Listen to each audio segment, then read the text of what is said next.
हो सकता है एक चीज़ तुम्हें नागवार गुजरे और वही तुम्हारे लिए बेहतर हो, और हो सकता है एक चीज़ तुम्हें पसंद हो और वही तुम्हारे लिए बुरी हो। बेशक अल्लाह ताला जानते हैं, तुम नहीं जानते।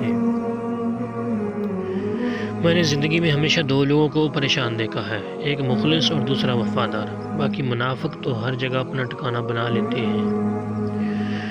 बुरे लोगों की एक खूबी होती है, ये ज़िंदगी में आके अच्छों की कदर करवा देते हैं।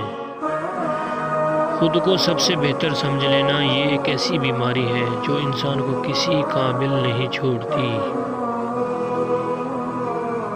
तमाम औराक को पलट पलट कर देखा है, हमारी बुराइयां भी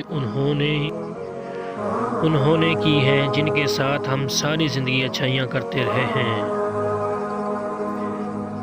ज़िंदगी कितनी बदल जाए अगर हम इस बात को मान जाएं कि नरमी से बात करने का मतलब बेवकूफ़ी और कमज़ोरी नहीं बल्कि आजिज़ी और आला ज़र्फ़ी है। कभी कभी खुश फहमियाँ भी बहुत काम आती हैं, खुश रहने के लिए, ज़िंदा रहने के लिए। दोस्तों को अपने राज बताते हुए भी एहतियात ज़रूर करना चाहिए, क्योंकि आजकल के दोस्तों को दुश्मनों में बदलते हुए देर ही कितनी लगती है। पहली बार मुझे ज़िंदगी उस वक्त मुश्किल लगी जब मैंने जाना कि जिस बात पर रोना आ रहा हो उस बात पर दूसरों के सामने हमेशा मुस्कुराना है। वक़्त गुज़र जाने के बाद अगर कोई कदर करे तो उससे कदर नहीं अफसोस कहते हैं। दिन ऐसे गुजरे जाते हैं जैसे उंगलियों के बीच में से रेत के ज़र्रे गुजर जाते हैं। आप जितना भी मजबूती से उन्हें पकड़ लें वो सरक जाते हैं, इसलिए ज़्यादा से ज़्यादा आखिरत की तैयारी करें।